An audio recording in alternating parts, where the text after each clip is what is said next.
Assalamualaikum warahmatullahi wabarakatuh. Perkenalkan, nama saya Ahmad Fatimudin Nawawi dari kelas 10B kelompok 1. Di video kali ini saya akan menjelaskan tentang analisis data potensi kawasan dan sosial masyarakat. Menganalisis berarti mengurai. Dengan melakukan analisis dapat diketahui lengkap mengenai suatu data atau informasi. PRA merupakan pembelajaran bersama masyarakat tani, maka dianjurkan agar analisis dilakukan dengan metode sederhana. Metode yang dapat dilakukan juga oleh petani, yaitu analisis deskriptif dengan pendekatan gawat, mendesak dan penyebaran atau GMP skala Likert. Analisis terkait masalah yang dihadapi oleh petani dapat dilakukan dengan analisis sebab akibat atau analisis pohon masalah. Analisis berguna untuk mengetahui lebih rinci tentang potensi masalah dan pemecahan masalah yang berhubungan dengan pemanfaatan potensi tersebut. Dalam kaitannya dengan penyuluhan, masalah dikhususkan kepada masalah pemecahannya memerlukan kegiatan penyuluhan. Analisis dilakukan bersama-sama dengan masyarakat agar mereka mengetahui potensi dan masalah serta mengetahui cara penyelesaian atau pemecahan dari masalah tersebut.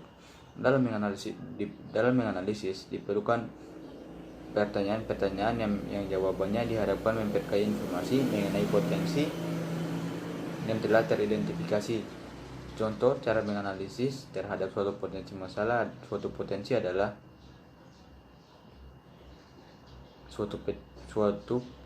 Contoh cara menganalisis terhadap suatu potensi atau masalah.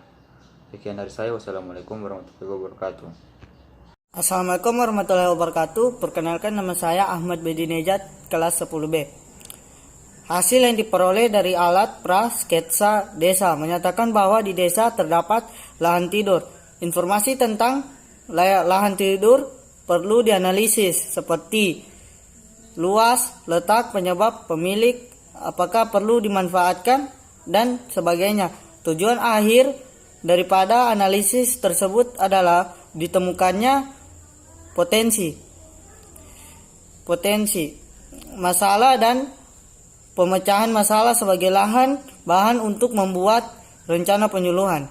Pertanyaan menganalisis diantaranya: A. Beberapa luas tidur tersebut, siapa pemiliknya, di mana lokasinya.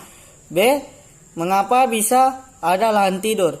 C. Bagaimana pendapat Bapak atau Ibu, apakah lahan tersebut perlu dimanfaatkan. D. Apa keuntungan dan kerugian jika lahan tersebut dimanfaatkan. E. Apa jenis tanahnya, berapa ketinggian dari permukaan laut. F.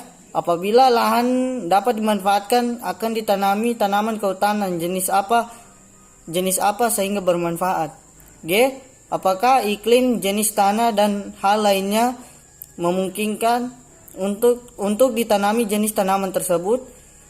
H. Apakah terdapat masalah nantinya jika masyarakat menanam jenis tersebut. Dan yang terakhir, I. Dan pertanyaan lain yang memungkinkan dikembangkan beberapa contoh hasil identifikasi dan analisis data potensi kawasan dan sosial masyarakat dari alat pra yang digunakan dapat dilihat pada tabel 6 berikut ini. Sekian, terima kasih. Assalamualaikum warahmatullahi wabarakatuh. Perkenalkan, nama saya Adrianto dari kelompok 3. Data dan informasi yang diperoleh di wilayah suatu desa atau beberapa desa atau kecamatan kemudian disusun dalam bentuk monografi wilayah penyuluh. Monografi harus dipunyai oleh seseorang penyuluh kehutanan. Monografi disusun dalam bentuk buku. Di dalamnya perlu dihampiri dengan peta wilayah kerja penyuluh dan peta lainnya yang perlu. Penyusunan monografi dilakukan tiap tahun dan perlu diperbarui jika ada perubahan di lapangan. Monografi wilayah kerja penyuluhan antara lain: A.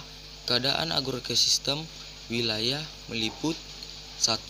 Deskripsi umum. A. Luas wilayah kerja. B. Batas-batas wilayah kerja. 2. Karakteristik lahan dan iklim. 3. Data curah hujan. 4. Luas lahan menurut ekosistem. A. Sawah, irigasi, tada hujan. B. Lahan darat pekarangan, tegalan ladang, padang rumput, hutan, perkebunan, kolam, lain-lain. 5. Luas lahan darat berdasarkan kondisi fisik (kritis, agak kritis, potensial kritis). Nomor 6. Komoditas usaha pertanian, kehutanan, perkebunan, peternakan, perikanan. 7. Pola usaha tani. Selamat pagi, saya dari kelompok 1, saya Aditya Adi Putra.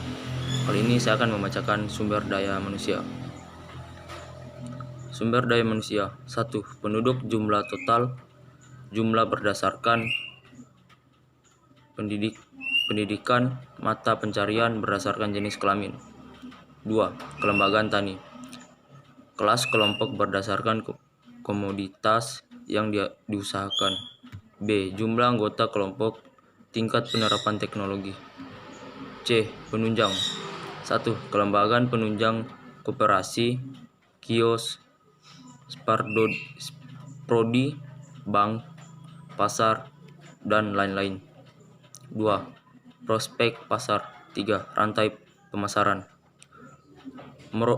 Monografi wilayah kerja penyuluhan harus melampirkan kelengkapan sebagai berikut.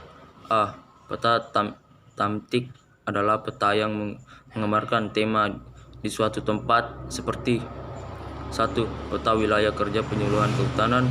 2. Peta sembaran lahan kritis, tema lahan kritis. 3. Peta topografi wilayah, tema topografik. 4. Peta sebaran hutan rakyat, tema hutan rakyat. Saya tutup dengan selamat pagi.